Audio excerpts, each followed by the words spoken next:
कुछ कहानियां शुरू नहीं होती, वो बस जाग जाती है। और जब जागती है ना, तो किसी एक को अपना बना लेती हैं। रोमियो एक सीधा साधा लड़का, नाम बिल्कुल फिल्मी, पर जिंदगी बिल्कुल नॉर्मल थी। भारत के एक छोटे से शहर में रोमियो एक पुराने फ्लैट में शिफ्ट हुआ था। लोग कहते थे घर सस्ता इसलिए है, पर कोई रीजन नहीं बताता था। रोमियो इस जगह से बहुत खुश था, भले ही लोग इस फ्लैट के बारे में उल्टा सीधा कहा करते थे। किसी तरह 1 महीना बीत गया। एक रात उसे ऐसा लगा जैसे कोई उसके पीछे से पार हुआ। मुड़कर देखा तो कोई भी नहीं था।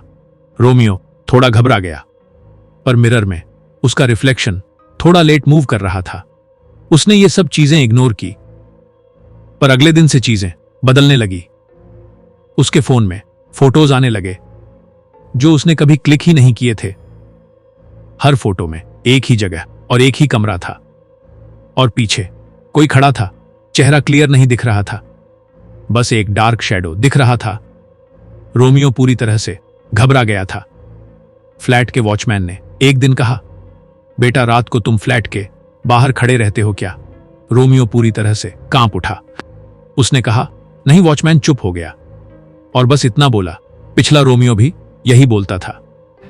उस रात रोमियो ने देखा बेड के पास एक पुरानी डायरी पड़ी थी। उस पर लिखा था, ओ रोमियो। डायरी के लास्ट पेज पर सिर्फ एक लाइन लिखी थी, जब तुम ये पढ़ रहे हो तो मैं तुम्हारे अंदर हूं। रोमियो यह सब देखकर बुरी तरह डर गया। उसके पैरों तले जमीन खिसक गए। रोमियो ये सब कुछ समझ नहीं पा रहा था। तभी लाइट बंद हो गई और मिरर में रोमियो का रिफ्लेक्शन मुस्कुराने लगा। पर असली रोमियो बिल्कुल भी नहीं मुस्कुराया था। यह मंजर खौफनाक और दिल दहला देने वाला था। रोमियो की सांसें फूलने लगी और आखिर में वो बेहोश हो गया।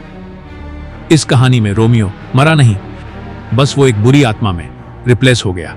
लेकिन असली डर तब शुरू हुआ जब पुलिस ने उस फ्लैट की तलाशी ली। अंदर कमरे में कोई भी नहीं था, बस बेड पर वही पुरानी डायरी पड़ी थी। पुलिस ने वो डायरी उठाई और डायरी का पहला पन्ना पलटा। पुलिस पूरी तरह से डर गया। उसकी आंखें खुली की खुली रह गईं।